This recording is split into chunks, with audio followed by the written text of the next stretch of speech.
Hey friends, it's Just the Gems. I'm Brandon. I don't know about you, but I was a Secret of Mana fan back in the day. There was something about that world, that combat, that music that just spoke to me. It was clear, even to my teenage brain, that this was something special. Fast forward, Lord, like 25 years. And here we are today. Mana as a series is one that I've been aware of, but not one I've actively played. I know it's had its ups and downs, Trials of Mana being in the former category and maybe something like Dawn of Mana falling in the latter, at least according to popular online opinion. But outside of my teenage foray into Secret of Mana, I haven't gone back to the series. Until now. Thanks to Square Enix for providing the review code for Visions of Mana, and for giving me what is probably the most solid re-entry point for a JRPG series I've ever encountered. Before we go any further though, I have to do the YouTube thing and ask you to please consider subscribing if you like what I do. And while we're on the subject of liking things, consider liking the video as well. Thank you so much. Alright, on with the review. This is Visions of Mana. The world of Visions of Mana is as bright and colorful as I remember Secret of Mana's being, but it's tinged with a darkness I found pretty surprising. See, in this world, representatives from each of the major elemental regions must travel to the Mana Tree and essentially sacrifice themselves, giving up their souls so that their people can survive. At first, I was almost taken aback, like, this felt like a very heavy story for a Mana game. But honestly, I just wasn't remembering the story of Secret of Mana very well, because that game definitely carried with it its own sort of darkness. It just kept it hidden until much later on. But Visions of Mana gives us the state of the world right up front. And interestingly, for the most part, everyone's fine with it. In fact, it's considered an honor to be chosen as the Alm, the person who gets to go and sacrifice their soul to the Mana Tree. This brings us to one of the game's most important parts, namely the characters. Our main protagonist is Val, who has been training his whole life to become a Soul Guard.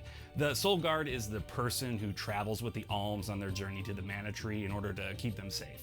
Val is all prepared to go, even though it means he has to leave his girlfriend Hina behind. But wouldn't you know it, Hina gets chosen to be the Alm of Fire. Lucky day. Now they get to travel together, and Val has the privilege of delivering her to her death.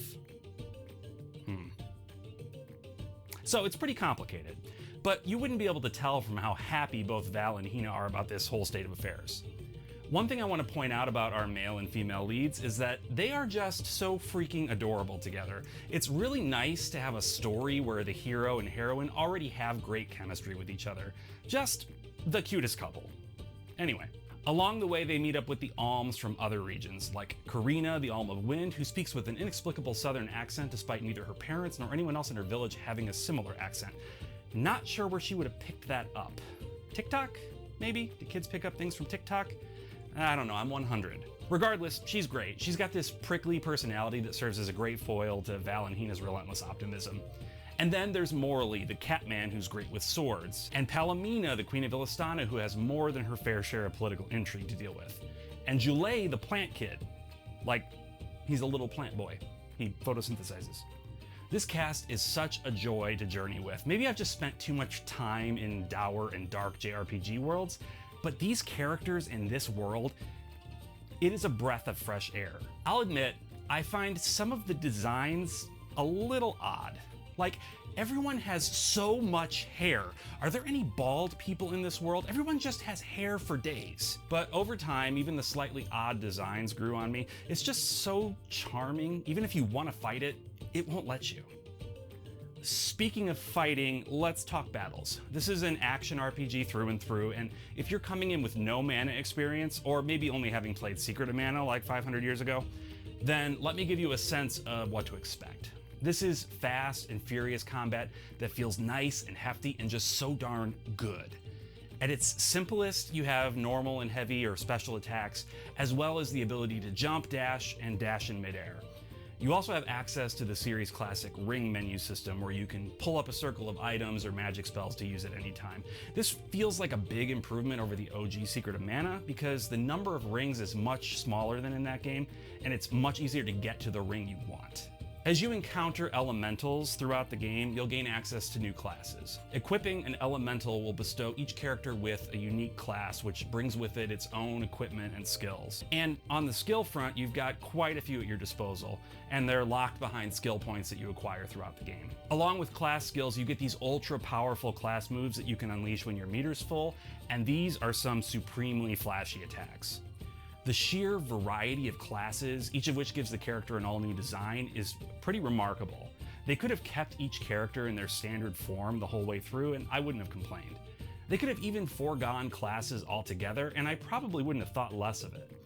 But instead, they layered on so many fun and thoughtful systems that enhance the experience so much. All of your party members are AI controlled when you aren't controlling them yourself, though you can jump to any character at any time, even mid-attack. One thing I found myself marveling at was how actually useful your party members are in combat. Like, they're not just limping around and throwing the occasional half-hearted punch, they're super engaged in the fight, and they actually help. I feel like, for whatever reason, this is pretty rare in action RPGs. You love to see it. But even with their help, you can still find yourself getting stomped, even by non-boss characters.